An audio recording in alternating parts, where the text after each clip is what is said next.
자, 이번 한국의 제22대 국회의원 선거에서 LA 출신, 그러니까 LA에서 한 10년 이상 살던, 그러면 우리가 LA 출신이라고 말할 수 있죠.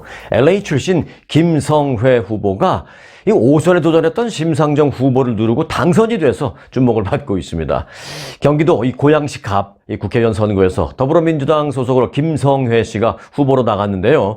득표율 45.3%로 이제 1위로 확정이 되면서 당선이 됐습니다.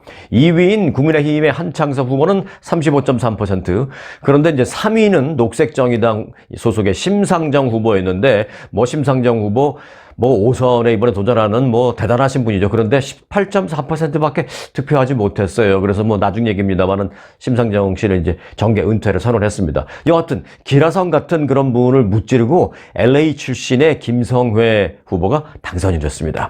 김성회 당선인은 고려대학교 부총학생회장 출신으로 2000년대 중반에 LA에 와서 2010년대 중반까지 12년 동안 이 LA에 살았었습니다. 그러면서 민주진보단체 시민운동을 했습니다. 당시 그는 LA 노사모 간사도 했고요. 또 일본군 위안부 사죄 결의안, 또 평화의 소녀상 건립 등의 앞장을 선 활동을 많이 했습니다. LA 지역에서. 또한 이제 가주 한미 포럼의 간사 등으로 역시 활동을 했습니다. 2010년대 중반에 이제 한국으로 귀국을 해서 당시 신계륜 의원, 정청래 의원, 또 손혜원 의원 등의 이제 보좌관 역할을 쭉 해왔고요. 그리고 열린민주당 대변인도 했었는데 최근에는 이제 방송 시사 프로그램에 자주 출연을 하면서 정치 평론가로도 활동을 해왔습니다. 진보, 보수 이런 걸 떠나서요. 이 미주 한인들이 미국 주류사회 정치권이든 또는 한국이든 자신의 그 국적 스테러스에 맞게 주류 정계에 진출한다라는 것은 축하해 드릴 만한 일입니다. 이 과거 그 박지원 전 뉴욕 한인 회장이 한국으로 들어가서 지금까지 이번에도 당선이 됐어요. 박지원 그 의원이 이번에 또 당선이 됐어요. 올해 81살이신데 박지원 그분도 그렇고요. 또 이제 개인적으로는 LA에서 한 20여 년 전에 아주 저하고 친하게 지냈던 그 친분을 많이 쌓았던 그 경제 전문가, 미국에서 부동산 투자도 오래 하셨고 경제 전문가로서 유명하신 분이신데 이제 월터 박 씨라고 있었거든요. 이분은 이제 보수 인사로 당시 그 한나라당인가요? 아무튼 그 한나라당 그 보수당의 서초동 지역구로 국회의원에 출마를 해서 LA 출신임에도 당당히 당선된 적이 있었습니다. 에피소드입니다만은 그분이 그 한창 선거 운동 하실 때 저는 그때 이제 휴가차 한국에 나갈 일이 있었는데요. 그 큰 누님이 살고 계시는 그 서초동에 인사를 하기 위해서 인사차 방문을 하기 위해서 서초동의 한 거리를 지나가다가 어디서 익숙한 낯익은 목소리가 마이크에서 자꾸 얘기가 나서 이렇게 유심히 들어봤더니 이거 내가 아는 그 월터 박 씨 목소리인데 물론 이제 한국에서 국회의원 나간다는 얘기는 이미 알고 있었지만 그래서 이제 그쪽으로 가봤어요. 갔더니 이 마이크 들고 막 선거 운동을 거리에서 하는 모습을 제가 보고 서로 마주친 적이 있었습니다. 그분이 이제 한국 정계에 진출하기 전에는 LA에서 제가 일하는 방송국에 이제 수시로 오셔서 저하고 이제 대담도 많이 하고 그랬었는데 그때 이제 서초동에서 만난 그 월터 박님, 아니면 그때는 이제 한국 국회의원에 나가니까 이제 미국 이름 말고 한국 이름을 썼죠. 한국 이름은 박원홍님입니다. 이거 여러분들 네이버나 구글에 쳐보시면 다 나오실 겁니다. 박원홍님이 반갑게 이제 그때 거리에서 저를 알아보시고 자신이 이렇게 마이크 잡고 선거운동을 잘 할 수 있는 비결이 이 송 기자와 같이 마이크 잡고 대담을 많이 하면서 내가 그래서 실력을 늘었어. 다 송 기자 덕분이야. 송 기자가 경제 관련된 얘기 있으면 나하고 이제 대담을 많이 했잖아. 그때마다 처음에는 마이크 잡고 있는 게 좀 어색하고 떨리고 좀 불편하고 그랬었는데 송 기자하고 마이크 잡고 많이 대담을 하다가 내가 실력이 늘었어. 이런 우스갯소리로 그런 얘기 하셨던 기억이 저는 개인적으로 있습니다. 그분은 그래서 이제 그때 당선이 됐었죠. 나중에 또 재선도 하시고 해서 15대, 16대 두 차례 이 한나라당 소속으로 국회의원직을 역임하셨습니다. 보수든 진보든 미주 한인들이 인정을 받는다라는 것은 기분 좋은 일이다라는 생각입니다. 자, 이 한국의 총선 이후 새로 나온 이 관련된 소식이 많이 있는데요. 예를 들면 검찰 개혁에 대한 이 드라이브가 좀 강해질 것이다라는 그런 전망. 그리고 이제 이번에 당선된 그 의원들의 연령별 분류, 학력별, 분류, 뭐 군필, 미필 여부, 또 뭐 전과 여부 등등등의 이제 비하인드 스토리가 많이 있는데요. 자, 이 부분은 조금 뒤쪽에 제가 전해드리려고 합니다. 우선 좀 알아야 할 미국 소식들이 오늘 좀 많이 있기 때문입니다. 그리고 이제 오늘 보너스 뉴스는요, 키가 2m가 넘는 엄청나게 큰 키에 다리가 또 너무 길어서 고통스러워하는 한 19살짜리 여성의 그 스토리도 좀 전해드릴까 합니다. 자, 먼저 박찬욱 감독 소식을 첫 번째로 좀 전해드릴까 합니다. 이 박찬욱 감독의 미국 드라마가 방영됩니다. 제목은 한국말로 번역을 하면 뭐 동조자 이렇게 좀 만들어져 있습니다. 그런데 이제 미국에서 방영될 때 원 제목은 The Sympathizer라고 합니다. Sympathizer. 뭐 공감되는 동조자라는 게 뭐 약간 좀 의역을 하긴 했습니다. 그런데 이제 한국에서도 방영되는데 한국서는 동조자로 이렇게 방영이 됩니다. 자, 이 심퍼사이저가 미국에서 호평을 받고 있습니다. 타임 매거진은요, 야심 있고 훌륭한 드라마다라는 제목의 리뷰를 내고 원작과 감독과 각색을 이 박찬욱 감독에게 맡긴 것은 우리가 얼마나 운이 좋은 일인가, 정말 럭키한 일이다라면서 박찬욱 감독을 극찬하면서 그렇게 평가했습니다. 드라마 방영 방송사인 HBO 측은 이 동조자, The Sympathizer 이 첫 방송 전에 사전 시사회를 진행했습니다. 이 드라마는 베트남 출신 작가 비엣타인 우무옌이라는 사람의 그 퓰리처상 수상작이 그 원작입니다. 이 작품은 프랑스인 카톨릭 신부의 아버지와 베트남인 어머니 사이에서 태어난 그 주인공이 이중간첩으로 살면서 생긴 일을 그린 그런 소설이 원작입니다. 이 박찬욱 감독은 제작, 각본까지 다 진두지휘를 해서 이 드라마를 만들었습니다. 타임지는 올드보이를 비롯해서 아가씨 그리고 헤어질 결심 등 국제적인 히트작을 많이 보유한 이 한국의 영화 거장 박찬욱 감독은 그동안 예를 들어 아름다움과 추악함이 같이 공존하는 그런 영화, 또 어떤 장르적인 비유, 또 예술적인 상상력이 담긴 심오한 그런 영화들을 많이 만들어 왔는데 이번에도 성공적으로 이 드라마를 만들었다라고 소개했습니다.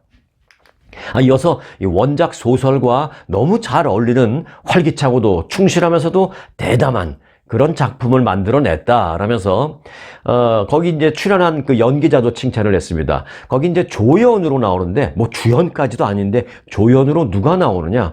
미국 최고의 탑 배우죠. 로버트 다우니 주니어가 나옵니다. 이 로버트 다우니 주니어의 연기도 아주 훌륭하고 드라마의 진행은 원작 소설처럼 깊이가 있다라고 극찬을 했습니다. 자, 이 작품에서 로버트 다우니 주니어는 이 박찬욱 감독이 아이디어를 내서 어떻게 출연을 했냐? 1인 4역을 맡았습니다. 거의 주연 같은 조연 역을 맡았습니다. 1인 4역. 이게 이제 박찬욱 감독이 낸 아이디어 때문입니다. 헐리우드 리포터라는 매거진은 올해 9월에 열릴 예정인 그 에미상에서 로버트 다우니 주니어가 남우 조연상을 가져갈 것이 확실하다 라고 그렇게 예상하기도 했습니다. 이 타임 매거진도 그의 그 연기에 대해서 참으로 천재적인 재능이 있는 배우다라고 극찬을 했습니다. 자, 천재적인 배우 로버트 다우니 주니어와 천재 감독 박찬욱 감독이 만났습니다. 자, 이 드라마는 HBO를 통해서 방영될 예정인데요. 매주 일요일 밤마다, 오는 14일부터 방영됩니다. 오는 14일부터 매주 일요일 밤마다 일주일에 한 편씩, 일요일 날 한 편씩 방송이 되는데 총 7편의 에피소드가 방영될 예정입니다. 이 한국에서는요, 쿠팡 플레이를 통해서 한국에서 동조자라는 제목으로 방영이 되고요. 이건 미국에서는 HBO를 통해서 오는 14일부터 매주 일요일 밤마다 7차례 방영이 될 예정입니다. 저도 꼭 챙겨서 좀 볼 예정입니다. 아주 기대가 됩니다. 박찬욱 감독이 이 미국에 방영되는 드라마를 얼마나 정말 잘 만들었을까 챙겨보려고 합니다. 여러분도 한번 좀 기회되면 챙겨보시기 바라겠습니다. HBO에서 방영되는 14일부터 방영되는 그 더 심퍼사이저라는 드라마 꼭 챙겨보시기 바라겠습니다. 자, O.J. 심슨이라고 기억하시나요? 아마 다들 기억하실 겁니다. 미국에 사신 지 좀 되신 분들은. 자, 아내 살해 혐의로 기소됐다가 재판을 받은 끝에 결국은 무죄를 선고받은 전 풋볼 스타 O.J. 심슨이 사망했다라는 소식입니다. 벌써 O.J. 심슨이 몇 살인데 벌써 사망했나라고 생각하실 분들도 계실 거예요. 네, 사실은 아직은 70대입니다. 향년 76세. 좀 많이 이른 나이죠. 향년 76세로 사망했다는 소식입니다. 오제이 심슨의 가족들은 이 SNS를 통해서 심슨의 사망 소식을 알렸습니다. 오제이 심슨은 1994년 당시 자신의 전처였던 니콜 브라운과 니콜 브라운의 연인 론 골드만이라는 남자를 살해한 혐의로 기소돼서 오랜 재판을 받았습니다만은 형사 재판에서는 결국 형사상 무죄 판결을 받았습니다. 하지만 이 사건 자체는 이제 미제로 남아있게 됐는데요. 이 재판은 당시 그 전 세계에서 지켜보는 소위 세기의 재판으로 불렸었습니다. 그런데 이제 무죄로 끝났잖아요. 그래서 이제 많은 사람들이 심증은 있지만 물증이 없다라는 그런 유행어만 남기고 결국은 미제 사건으로 분류된 그런 사건이었습니다. 자, 바이든 대통령이 전국적인 대선 후보 지지율에서 트럼프 전 대통령에게 앞선다라는 여론조사 결과가 또 나왔습니다. 로이터와 여론조사 기관인 입소스가 미국 전역의 유권자 833명을 대상으로 실시한 여론조사 결과 오늘 선거가 치러진다면 당신은 누구에게 투표할 것입니까? 라는 그런 질문을 한 결과 41%가 바이든 대통령을 선택했습니다. 트럼프 전 대통령을 선택한 사람은 37%였습니다. 그런데요, 우리가 또 간과해서는 안 될 게 하나 있습니다. 이 설문조사에서 22%는 후보를 선택하지 않았습니다.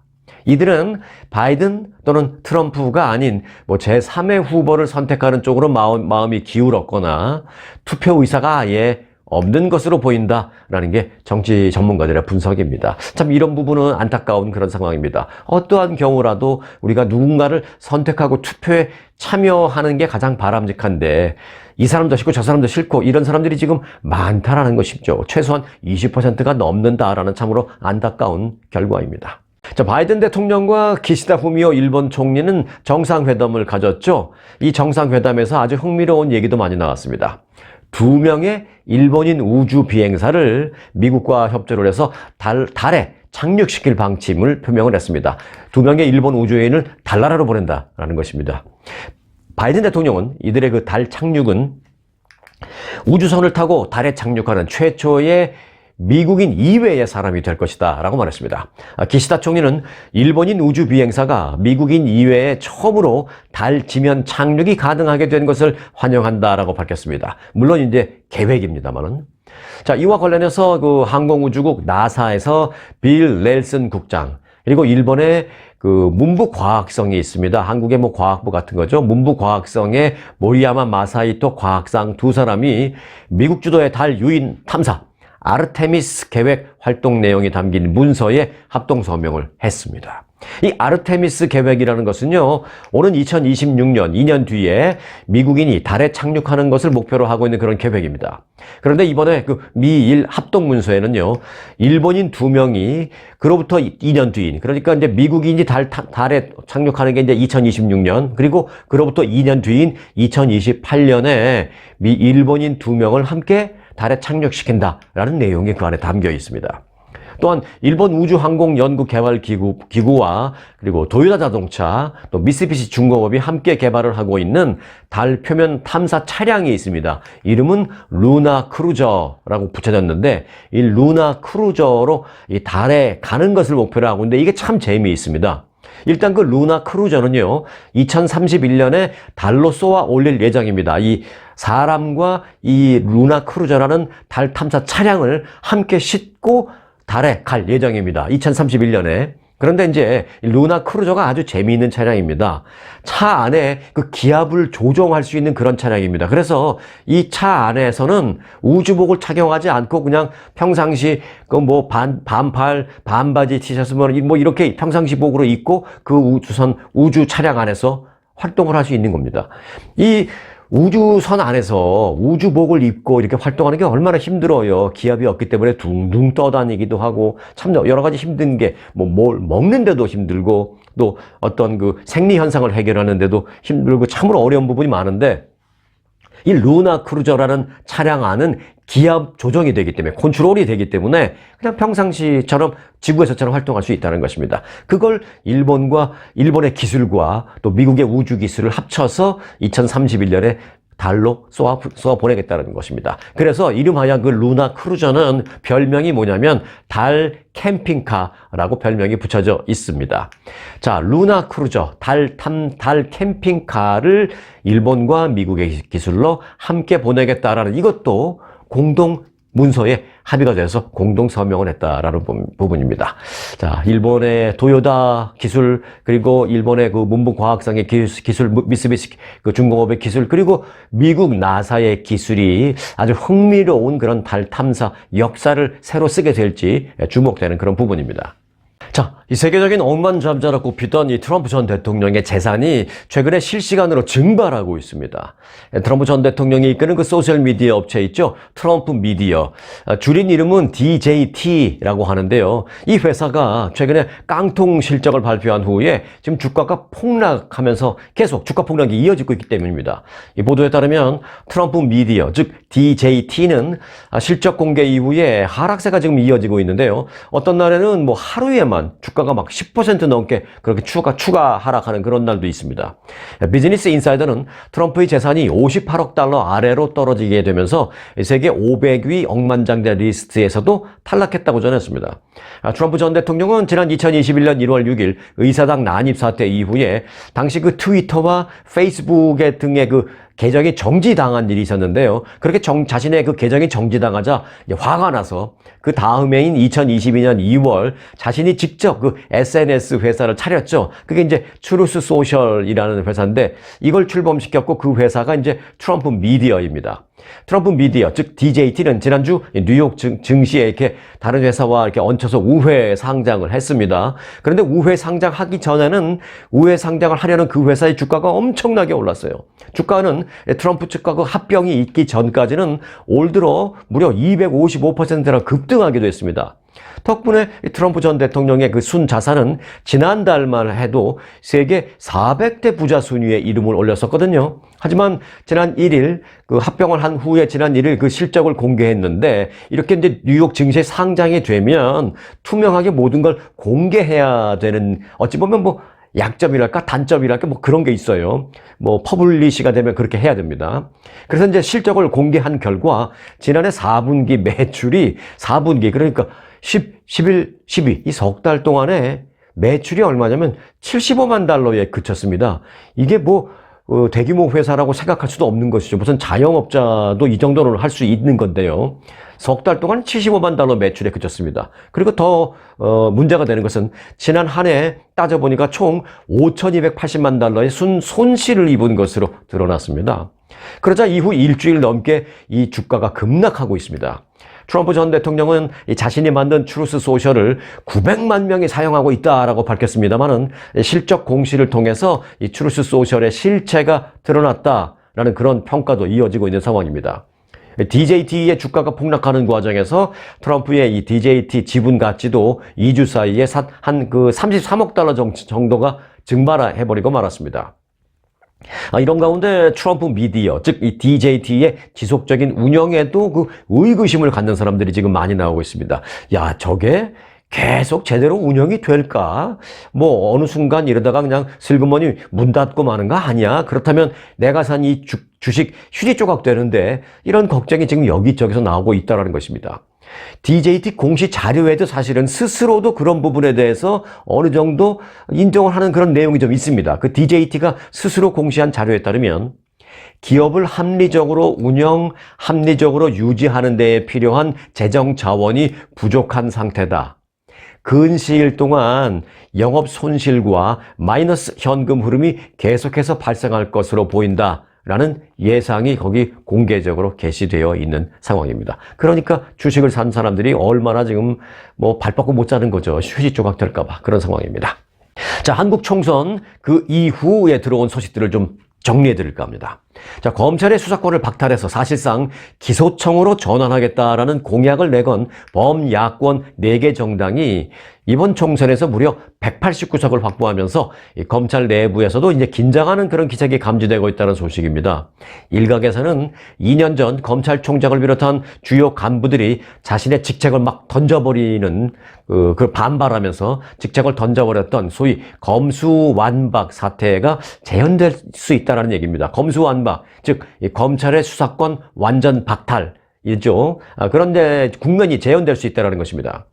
이번 국회에서 검찰 개혁을 주요 공약으로 내건 정당은 더불어민주당, 그리고 더불어민주당의 위성 정당이죠. 더불어민주연합, 그리고 조국혁신당, 또 진보당, 또 새로운 미래당 등입니다. 이들이 확보한 의석을 다 합치면 189석에 이르고 있습니다. 민주당은 수사와 기소권을 분리하고 대통령령인 수사 준칙을 대체할 수사 절차법을 만들어서 이 검찰의 수사권을 보다 강하게 통제하겠다라는 입장입니다. 검찰의 권한이 너무 많으니까 이걸 좀 통제하겠다는 것입니다. 조국 혁신당은 한 걸음 더 나아가서 혁신당의 그 1호 정책으로 검찰청을 기소청으로 전환하겠다라고 공약했습니다. 그러니까 이제 뭐냐, 수사권은 주지 않고 단순히 기소만 하는 것으로 해서 검찰청이 아니라 기소청으로 전환하겠다는 것입니다. 지금 검찰은 본인이 검찰이 수사도 하고 기소도 하고 다 해요. 그러니까 기소를 하는 권한이라는 게 사실은 어찌 보면 굉장히 무서운 게, 기소할 수 있는 권한도 있지만 바꾸어 말하면 기소 안 할 수 있는 권한도 있는 겁니다. 또 수사권도 수사할 수 있는 권한도 있지만 수사를 안 할 수 있는 권한도 다 갖고 있는 겁니다. 그러니까 좀 심하게 말하면 봐주고 싶은 사람이 있으면 수사도 안 할 수 있고, 봐주고 싶은 사람이 있으면 경찰에서 수사를 해서 올려보내도 기소를 안 할 수 있는 뭐 그런 권한이 너무 많이 다 있다는 것입니다. 그걸 이제 좀 분리시키자는 얘기입니다. 검사의 직접 수사 개시권을 완전히 폐지하고, 검찰은 경찰이 수사를 적법하게 하는지 통제하고, 경찰이 한 수사 결과를 토대로 공소 제기만 하는 그런 기관으로 바꾸겠다는 것입니다. 자, 조국 혁신당은 이에 더해서 지금 미국이 하고 있는 것처럼 검사장을 국민들의 투표를 통해서 선출하는 방식의 도입을 하겠다 라고 그렇게 말하고 있습니다. 미국이 왜 무슨 주민투표 같은 거 할 때 보면 검사장 이름이 나와 있는 경우가 있죠. 이렇게 투표장 이렇게 뭐 책자처럼 이렇게 나오잖아요. 그러면 이제 검사장도 있습니다, 거기. 그 검사장을 주민들의 투표로 뽑는 게 미국 아니겠습니까? 그렇게 미국식으로 하겠다라는 것입니다. 자, 이와 관련해서 현재 검찰은 상당히 말을 아끼고 있습니다만은 내부적으로는 좀 뒤숭숭한 분위기가 감지되고 있다고 합니다. 왜 안 그렇겠습니까? 자, 수도권의 한 부장검사는 법률이 바뀌면 어쩔 수 없다라고 말했고요. 또 익명의 한 검찰 소속의 관계자는 어느 정도 예견된 결과다라고 평가하기도 했습니다. 그런데 또 하지만 어떤 일각에서는요, 무슨 소리냐? 윤석열 대통령이 거부권을 행사하면 되는 거 아니냐. 대통령이 거부권을 행사해버리면 다 끝나는데 무슨 실제 입법까지 갈 수 없다. 뭐 국회가 아무리 189석이라 그래도 200명이 넘으면 모를까. 200명이 못 넘으면 189석 아니라 199석이라도 아무리 뭘 통과시켜서 올려도 마지막에 대통령이 거부권 행사해버리면 입법이 될 수가 없다. 그러니까 이건 현실성이 없다라는 그런 전망도 하고 있습니다. 대통령 거부권을 무력화하려면 말씀드린 대로 이제 200석 이상이 필요하지만 이번 총선 결과 범야권은 아무리 많아도 189석이기 때문입니다. 그런데 또 반대 측면에서는 하지만 지금까지 무려 9차례나 계속 매번 거부권을 행사해온 윤 대통령이, 그리고 이제 김건희 특검법 이런 것도 거부권에서 행사해서 이번 선거에서 이제 그런 거에 때문에 이제 막 심판 여론이 있고 뭐 그러지 않았습니까? 그렇게 매번 거부권을 행사해온 윤 대통령이 그런 검찰 개혁에 관련된 법안이 또 올라갔을 때 또다시 거부권을 행사한다면 그때는 거대한 국민적인 저항에 부딪힐 우려가 있기 때문에 이번에는 윤 대통령도 매우 고민이 깊을 것이다 라는 그런 전망도 나오고 있습니다. 그래서 이번 총선 이후에 여러 가지 변화되는 면모가 아주 흥미롭다라는 것입니다. 자, 이번 총선 당선인들의 면면을 그러면 이번에 좀 살펴볼까요? 자, 나이를 좀 볼까요? 일단 당선인들의 평균 연령은 56.3세이고요. 최고령과 최연소 당선인의 나이 차는 무려 49살 차이가 났습니다. 지역구와 비례대표 그 투표에서 여성 당선인은 60명으로 역대 최다였고요.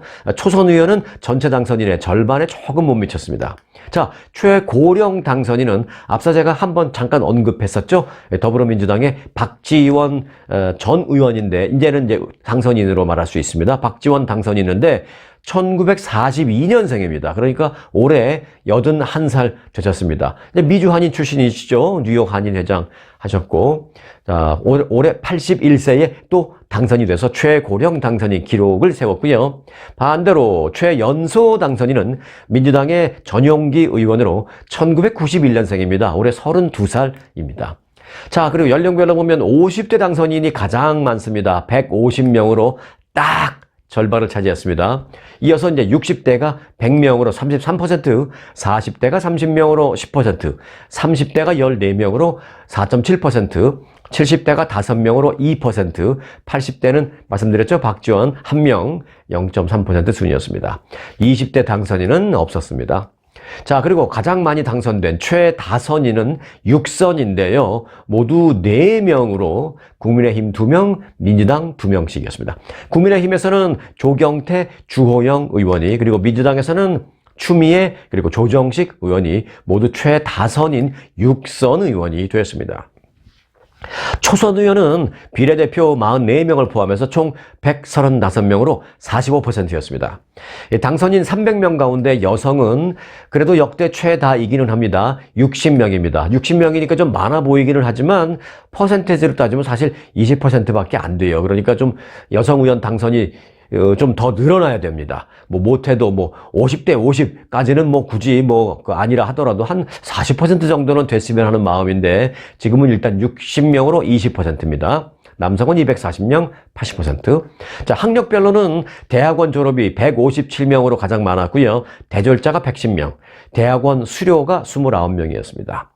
전과 기록이 있는 사람들도 사실 적지 않았는데요. 전과 기록이 가장 많은 당선인은 민주당의 신정훈 의원이었습니다. 신정훈 의원은 특수공무집행 방해치상죄로 징역 3년을 선고받은 바 있고요. 5건의 전과를 보유했습니다. 그러니까 전과 5범이라고 말할 수가 있겠죠. 그리고 한 번이라도 전과 기록이 있는 사람들이 28명에 달했습니다.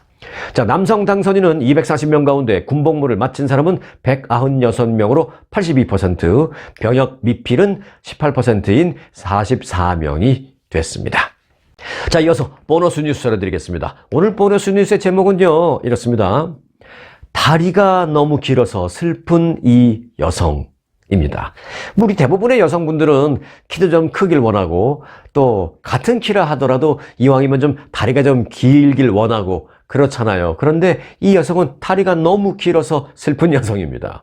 세계에서 가장 다리가 긴 여성이라는 타이틀을 보유한 미국의 10대 여성이 일상에서 겪는 불편을 토로했습니다. 영국 매체 더 데일리 메일은 텍사스주 오스틴에 거주하는 세계에서 가장 다리가 긴 여성, 올해 19살의 마시 커린이라는 여성의 삶을 조명해서 보도했습니다. 이 커린이라는 여성의 신장은 208cm인데요. 와, 어마어마하죠. 208cm인데요. 그 중에서, 이게 더 중요한 건, 그 중에서 다리 길이만 무려 134cm입니다. 웬만한 초등학생, 중학생 키가 그냥 다리 길이에요, 다리만. 그의 다리 길이는 기네스북이 인정한 여성 가운데 세계 최장신으로 알려졌습니다. 세계에서 다리가 가장 긴 거죠. 키도 키지만 다리 길이가 세계에서 가장 긴 다리로 기록된 겁니다. 커리는 이 긴 다리 때문에 평소에 생활에 큰 불편을 겪고 있다라고 토로하고 있습니다. 우선 가장 큰 문제는 이 자신의 사이즈에 맞는 옷을 찾기가 어렵다라는 것입니다. 실제로 찾기 어려울 거예요. 특수 주문 안 하면.